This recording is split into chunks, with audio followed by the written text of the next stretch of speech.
ರೈತ ಸಂಪರ್ಕ ವಿಮಾ ಯೋಜನೆ ಹೀಗಂದ್ರೆ ಏನು ಅಂತ ತಿಳ್ಕೊಂಡ್ರೆ, ಇವಾಗ ರೈತರು ವ್ಯವಸಾಯ ಮಾಡುವಾಗ ಅವ್ರಿಗೆ ಸಾವನ್ನಪ್ಪಿದ್ರೆ ಅಥವಾ ಇವಾಗ ಅವರು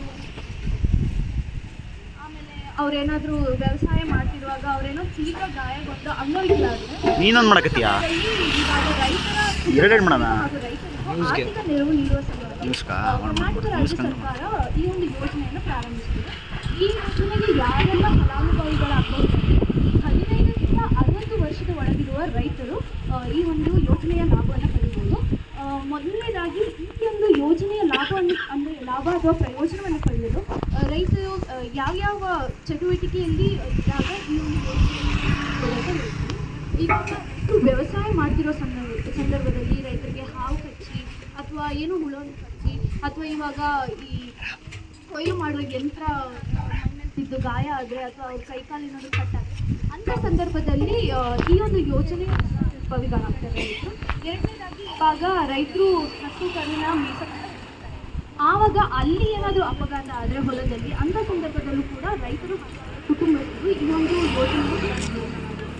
ಮೂರನೇದಾಗಿ ಇವಾಗ ರೈತರು ಹೊಲದಲ್ಲಿ ಬೆಳೆದಿರುವ ಬೆಳೆಗಳನ್ನು ಅವರು ಹೊಲದಿಂದ ಇವಾಗ ಮಾರುಕಟ್ಟೆಗೆ ಅಥವಾ ಅಲ್ಲಿಂದ ಮನೆಗೆ ಸಾಗಿಸುವಾಗ ದಾರಿಯಲ್ಲಿ ಏನಾದರೂ ಆಕ್ಸಿಡೆಂಟು ಅಥವಾ ಏನೋ ಒಂದು ಆಯಿತು, ಆವಾಗ ರೈತರು ಕೈಕಾಲು ಏನು ಕಳೆದುಕೊಂಡ್ರು, ಕಣ್ಣು ಕಳ್ಕೊಂಡ್ರು ಅಥವಾ ಅವರು ಸಾವನ್ನಪ್ಪಿದ್ರು ಅಂಥ ಸಂದರ್ಭದಲ್ಲೂ ಕೂಡ ಈ ಒಂದು ಯೋಜನೆಯ ಫಲಾನುಭವಿಗಳಾಗಿರ್ತಾರೆ. ಇವಾಗಷ್ಟೇ ಯಾವ್ಯಾವ ಸಂದರ್ಭದಲ್ಲಿ ಈ ಒಂದು ಯೋಜನೆಯ ಲಾಭವನ್ನು ರೈತರು ಹಾಗೂ ಅವರ ಕುಟುಂಬಸ್ಥರು ಅಂತ ಹೇಳಿದೆ. ಅದೇ ರೀತಿಯಲ್ಲಿ ಕೆಲವೊಂದು ಸಂದರ್ಭಗಳಿರುತ್ತೆ, ಅಂಥ ಸಂದರ್ಭಗಳು ಬಂದಾಗ ಈ ಒಂದು ಯೋಜನೆಯ ಲಾಭವನ್ನು ರೈತರು ಪಡೆಯೋಕ್ಕಾಗಲ್ಲ. ಮೊದಲನೇದಾಗಿ ಇವಾಗ ರೈತರು ಆತ್ಮಹತ್ಯೆ ಮಾಡಿಕೊಂಡು ಅಥವಾ ಈಗ ಕರೆಂಟ್ ಶಾಕ್ ಹೊಡೆದು ಅಥವಾ ಸಿಡಿಲ್ ಬಡ್ದು ಅಥವಾ ಇನ್ಯಾವುದೇ ರೀತಿಯ ಬೆಂಕಿ ಅಪಘಾತ ಅಂಥದ್ರಿಂದ ಏನಾದರೂ ಸಾವನ್ನಪ್ಪಿದ್ರೆ ರೈತರು ಈ ಒಂದು ಯೋಜನೆಯ ಫಲಾನುಭವಿಗಳಾಗಲ್ಲ. ಇವಾಗ ರೈತರು ಹೋರಾಟಕ್ಕಂತಲೂ ಹೋಗಿರ್ತಾರೆ, ಅಲ್ಲಿ ಅಂಥ ಸಂದರ್ಭದಲ್ಲಿ ಇವಾಗ ರೈತರು ಸಾವನ್ನಪ್ಪಿದ್ರೆ ಅಥವಾ ಅಲ್ಲಿ ಆಗುವ ಬಡಿದಾಟದಿಂದ ಏನಾದರೂ ರೈತರು ಕೈಕಾಲು ಕಳ್ಕೊಂಡ್ರೆ ಇಂಥ ಸಂದರ್ಭದಲ್ಲಿ ರೈತರು ಅವರ ಮನೆಯವರು ಈ ಒಂದು ಯೋಜನೆಯ ಲಾಭವನ್ನು ಪಡೆಯೋಕ್ಕಾಗಲ್ಲ. ಇವಾಗ ಈ ಯೋಜನೆಯಲ್ಲಿ ನೀಡಲಾಗುವ ಎಷ್ಟು ಅಂತ ತಿಳ್ಕೊಳ್ಳೋಣ. ಮೊದಲನೇದಾಗಿ ಇವಾಗ ರೈತ ಸಾವನ್ನಪ್ಪಿದ್ರೆ ಅವರ ಕುಟುಂಬಸ್ಥನಿಗೆ 1 ಲಕ್ಷದವರೆಗೂ ಆರ್ಥಿಕ ನೆರವನ್ನು ಸರ್ಕಾರವು ನೀಡುತ್ತದೆ. ಇನ್ನೊಂದು ಇವಾಗ ರೈತರು 2 ಕೈಗಳು ಅಥವಾ 2 ಕಾಲುಗಳನ್ನು ಕಳೆದುಕೊಂಡ್ರೆ ಅಂಥ ರೈತನಿಗೆ 50,000ವರೆಗೂ ಧನ ಸಹಾಯವನ್ನು ನೀಡ್ತಾರೆ ಸರ್ಕಾರ. ಇವಾಗ 2 ಕಣ್ಣುಗಳನ್ನು ಕಳೆದುಕೊಂಡ್ರೆ ಆವಾಗ 50,000ವರೆಗೂ ಧನ ಸಹಾಯವನ್ನು ಮಾಡ್ತಾರೆ. ಇವಾಗ ಆಮೇಲೆ 1 ಕೈ ಅಥವಾ 1 ಕಾಲನ್ನು ಕಳೆದುಕೊಂಡಾಗ 30,000ವರೆಗೂ ಹಣ ನೀಡ್ತಾರೆ.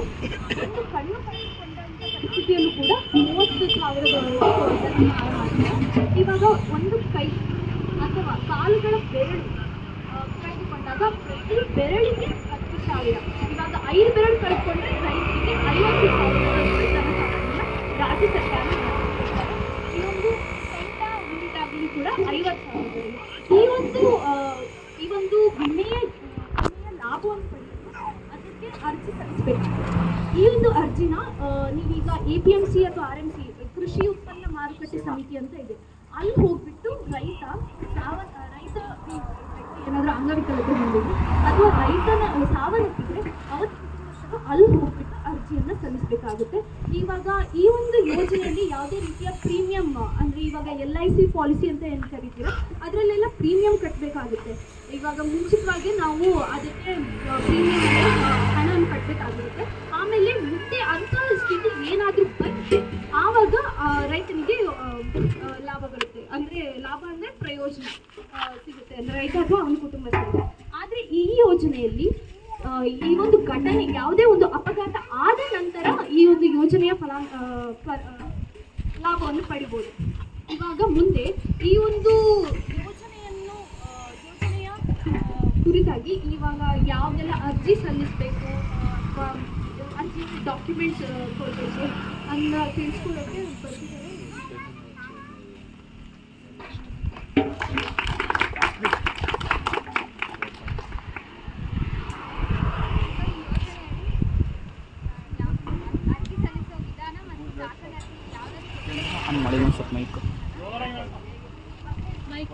ಆನ್ ಮಾಡೋಕ್ಕೆ ಮೈ ಕಾಣಿಲ್ಲ ಹಾಕ್ಕೊಂಡಿಲ್ಲ. ರೈತರು ಕೃಷಿ ಚಟುವಟಿಕೆಯಲ್ಲಿ ತೊಡಗಿದ್ದಾಗ ಸಾವು ಅಥವಾ ಅಪಘಾತ ಉಂಟಾದ ಸಂದರ್ಭದಲ್ಲಿ ರೈತರ ಕುಟುಂಬಸ್ಥರು ಅಥವಾ ಇವಾಗ ಅಂಗವಿಕಲತೆ ಉಂಟಾದ ಸಂದರ್ಭದಲ್ಲಿ ಸೂಕ್ತ ದಾಖಲೆಯೊಂದಿಗೆ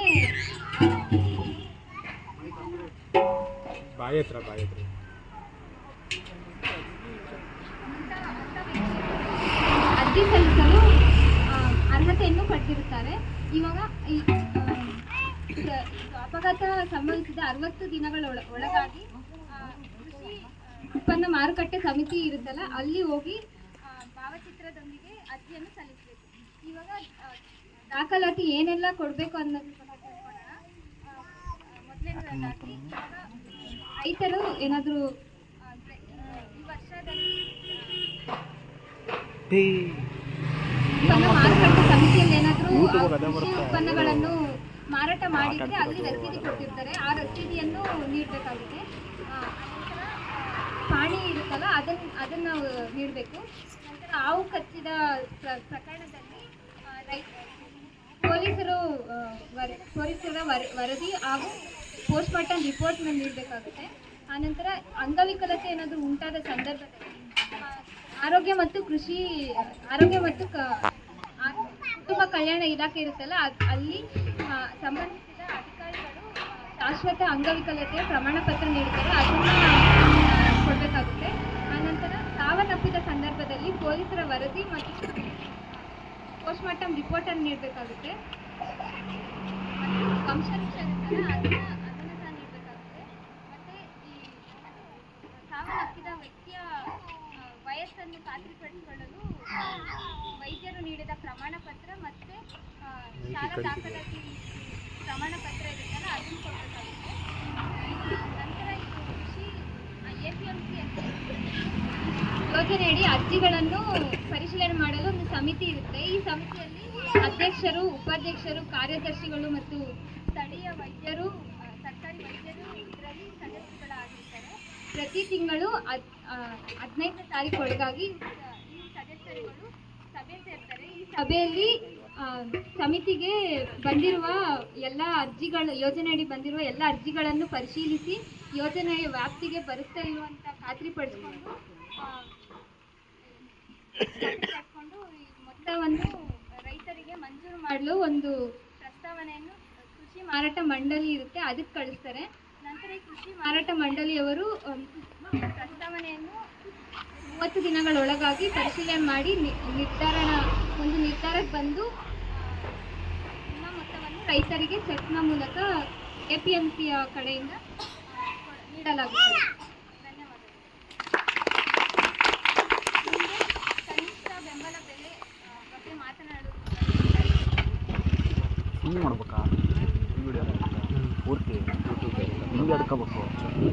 ಇವಾಗ ಈ ಯೋಜನೆಯಲ್ಲಿ ಏನಂದ್ರೆ ಈ ಯಾವುದೇ ಒಂದು ಅಪಘಾತ ಆಗಿರಲಿ, ಸಾವನ್ನಪ್ಪಿರ್ಬೋದು ಅಥವಾ ಈ ಆಕ್ಸಿಡೆಂಟ್ ಏನೇ ಆಗಿರ್ಬೋದು, ಅದರಿಂದ ಅದಕ್ಕಾಗಿ ನೀವೀಗ ಅರ್ಜಿ ಅಂತ ನಾನು ಅವಾಗಲೇ ಹೇಳಿದೆ APMCಯಲ್ಲಿ ಕೊಡಬೇಕು ಅಂತ.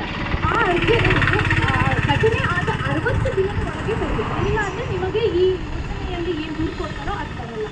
ಎರಡನೇದಾಗಿ ಇಲ್ಲಿ ಏನೆಲ್ಲ ಕೊಡಬೇಕು ಅಂತ ಆ ಒಂದು ಅಥವಾ ಏನೆಲ್ಲ ಮೊದಲನೇದಾಗಿ ಇವಾಗ ನೀವು ದೊಡ್ಡ ರೈತರಾಗಿದ್ದರೆ ನೀವು ಆ ಒಂದು ಇವಾಗ ನಿಮ್ಮ ಈ ಒಂದು ಗ್ರಾಮ ಯಾವ APMC ಅಥವಾ ಕೃಷಿ ಉತ್ಪನ್ನ ಮಾರುಕಟ್ಟೆ ಅಡಿ ಬರುತ್ತೋ ಅಂತ APMCಗೆ ಹೋಗ್ಬಿಟ್ಟು ಅಲ್ಲಿ ನೀವು ಹಿಂದಿನ ವರ್ಷ ಬೆಳೆದಿರೋ ಬೆಳೆ ಅಲ್ಲಿ ಮಾರಾಟ ಮಾಡಿದರೆ ಅಲ್ಲಿ ಮಾರಾಟ ಮಾಡಿರೋ ಯಾವುದೇ ಒಂದು ಪ್ರೂಫ್ ಅಥವಾ ಇದ್ದರೆ ನಿಮ್ಮ ಹತ್ರ ಅದನ್ನು ತೋರಿಸಿದ್ರೆ ಅವರು ನಿಮಗೆ ಈ ನಿಮ್ಮ ಒಂದು ಅರ್ಜಿಯನ್ನು ಅವರು ಸ್ವೀಕರಿಸ್ತಾರೆ. ಅದಕ್ಕೂ ಕೂಡ ಇನ್ನೊಂದು ಥರ ಪ್ರೊಸೀಜರ್ ಇದೆ. ನಿಮ್ಮಂದರೆ ಅಲ್ಲಿ ಹೋಗ್ಬಿಟ್ಟು ಬೇರೆ ಯಾವುದಾದ್ರು ಸಲ್ಲಿಸ್ಬೋದು. ಇನ್ನೊಂದು ಈ ಒಂದು ಯೋಜನೆಯಡಿ ಯಾರು ಲಾಭವನ್ನು ಪಡಿಬೋದಂದ್ರೆ ಈ ಒಂದು ರೈತರ APMCಯಲ್ಲಿ ಹೆಂಗಿರುತ್ತೆ ಅಂದರೆ ರೈತರಲ್ಲಿಯೇ ಒಬ್ಬ ಮೆಂಬರ್ನ ಸೆಲೆಕ್ಟ್ ಮಾಡೋದಿರುತ್ತೆ. ಅವ್ರನ್ನ ಕಾರ್ಯದರ್ಶಿ ಇರ್ತಾರಲ್ಲ, ಅದೇ ಥರ ಒಂದು ರೈತರಿಗೂ ಇರುತ್ತೆ.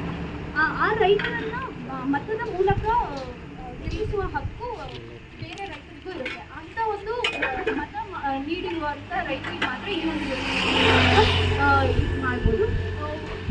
ಆಮೇಲೆ ನೀವು ಏನೇ ಅರ್ಜಿ ಇವಾಗ ನಿಮ್ಮದು ಸ್ವೀಕಾರ ಆಗಿದೆ ಅಂದರೆ ಎಲ್ಲ ಪರಿಶೀಲನೆ ಮಾಡ್ತಾರೆ ಕರ್ನಾಟಕ ರಾಜ್ಯ ಸರ್ಕಾರದವರು. ಆಮೇಲೆ ಚೆಕ್ ಮುಖಾಂತರ APMC ಮುಖಾಂತರ ನಿಮಗೆ ಈ ಒಂದು ಯೋಜನೆ ಯಾವ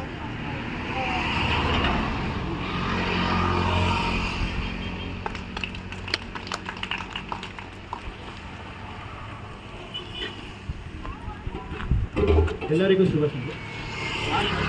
ಕನಿಷ್ಠ ಬೆಂಬಲ ಬೆಲೆ ಬಗ್ಗೆ ಮಾತನಾಡಿಕೊಂಡಿದ್ದೆ. ಕನಿಷ್ಠ ಬೆಂಬಲ ಬೆಲೆ ಅಂದರೆ ಇದು ಒಂದು ಸುರಕ್ಷಾ ಕವಚ ಥರ ಕೆಲಸ ಮಾಡ್ತಾರೆ. ಇದು ಹೆಂಗಪ್ಪ ಕೆಲಸ ಮಾಡುತ್ತದೆ ಅಂದರೆ, ಇವಾಗ ರೈತರು ರೈತರು ಒಂದು ಊರಲ್ಲಿ ಎಲ್ಲ ರೈತರು ಒಂದೇ ಬೆಳೆ ಬೆಳೆದಿರ್ತಾರೆ. ಆ ಒಂದೇ ಬೆಳೆ ಬೆಳೆದಾಗ ಇವತ್ತು ಮಾರ್ಕೆಟಲ್ಲಿ ಮಾರಕ್ಕೆ ಹೋಗ್ತಾರೆ. ಅದು ಮಾರಕ್ಕೆ ಹೋದಾಗ ಅದರಿಂದ ಬೆಲೆ ಬಿಟ್ಬಿಡುತ್ತೆ. ನೀವು ಎಷ್ಟು ಅದ್ರ ಮೇಲೆ ಖರ್ಚು ಮಾಡಿರ್ತೀರಾ ಅಷ್ಟು ಬೆಲೆ ನಿಮಗೆ ವಾಪಸ್ ಬರಲ್ಲ ಆ ಬೆಳೆಗೆ. ಆ ಟೈಮಲ್ಲಿ ಏನು ಮಾಡಬೇಕು ಅಂದರೆ, ಆ ಟೈಮಲ್ಲಿ ನೀವು ಬೆಳೆದಿರೋ ಬೆಳೆನ ಗೌರ್ಮೆಂಟಿಗೆ ಮಾರಿ ಅದಕ್ಕಿಂತ 1.5 ಪಟ್ಟಿ ಜಾಸ್ತಿ ದುಡ್ಡನ್ನ ವಾಪಸ್ ತಗೋಬಹುದು. ನೀವು ಕೇಳ್ಬೋದು, ಇವಾಗ ಹೆಂಗಪ್ಪ ಗೌರ್ಮೆಂಟ್ ಹೆಂಗೆ ಫಿಕ್ಸ್ ಮಾಡುತ್ತೆ ಅದು ದುಡ್ಡು, ಆ ಬೆಳೆಗೆ ಎಷ್ಟು ದುಡ್ಡು ಹೆಂಗೆ ಫಿಕ್ಸ್ ಮಾಡ್ತಾರೆ ಗೌರ್ಮೆಂಟ್ ಅಂತ ನೀವು ಕೇಳ್ಬೋದು.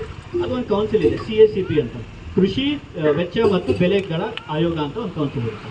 ಆ ಕೌನ್ಸಿಲ್ ಏನು ಮಾಡುತ್ತೆ ಅಂದರೆ, ಆ ಕೌನ್ಸಿಲ್ ಶಿಫಾರಸು ಮಾಡುತ್ತೆ ಕೇಂದ್ರ ಸರ್ಕಾರಕ್ಕೆ. ಹೆಂಗೆ ಅಂದರೆ, ಇವಾಗ ಒಂದು ರೈತ ಒಂದು ಬೆಳೆ ಬೆಳೆಯೋಕ್ಕೋಸ್ಕರ ಎಷ್ಟು ದುಡ್ಡು ಖರ್ಚು ಮಾಡ್ತಾನಲ್ಲ ಅದಕ್ಕಿಂತ 1.5 ಪಟ್ಟಿ ಜಾಸ್ತಿ ದುಡ್ಡು ಆ ರೈತರಿಗೆ ವಾಪಸ್ ಹೋಗಬೇಕು. ಅಷ್ಟು ಬೆಲೆನ CACP ಶಿಫಾರಸು ಮಾಡುತ್ತೆ ಗೌರ್ಮೆಂಟಿಗೆ, ಕೇಂದ್ರ ಸರ್ಕಾರ. ನೀವು ಇವಾಗ ಕೇಳ್ಬೋದು, ಆಯ್ತಪ್ಪ ಹಿಂಗೆಲ್ಲ ನೀನು ಹೇಳಿದೆ, ಇವಾಗ ನಾವು ಹೆಂಗೆ ಹೋಗಿ ಗೌರ್ಮೆಂಟಿಗೆ ಹೆಂಗೆ ಮಾರಬೇಕು ನಮ್ಮ ಬೆಳೆ ಅಂತ ನೀವು ಕೇಳ್ಬೋದು. ಫಸ್ಟ್ ಅಕ್ಟೋಬರ್ ಇಲ್ಲ ಸೆಪ್ಟೆಂಬರ್ ತಿಂಗಳಲ್ಲಿ ನೀವು ಬಿತ್ತನೆ ಮಾಡೋಕ್ಕಿಂತ ಮುಂಚೆ ಗೌರ್ಮೆಂಟ್ ಅನೌನ್ಸ್ ಮಾಡುತ್ತೆ,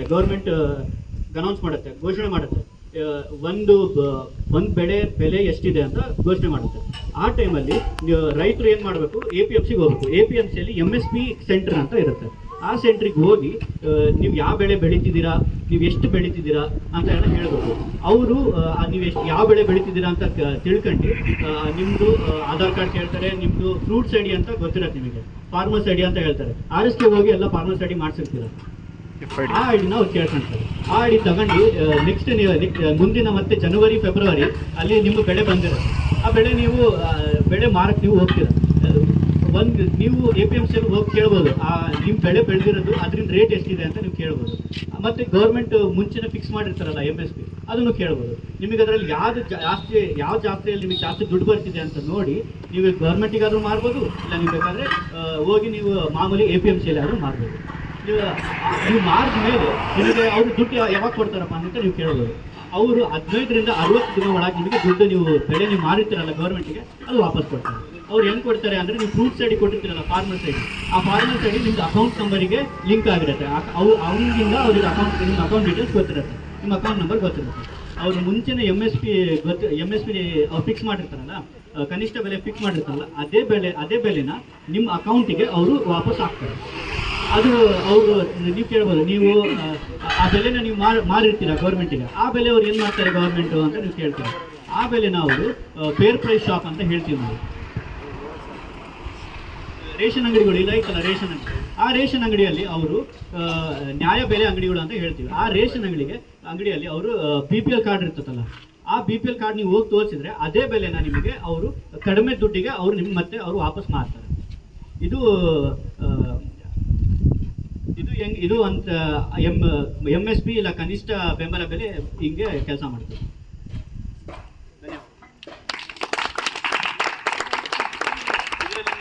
ಇದರಲ್ಲಿ ನಿಮ್ಗೆ ಏನಾದರೂ ಗೊತ್ತಾಗಲಿಲ್ಲ ಅಂದರೆ ಏನಾದರೂ ಪ್ರಶ್ನೆ ಇದೆ ಕೇಳಿ.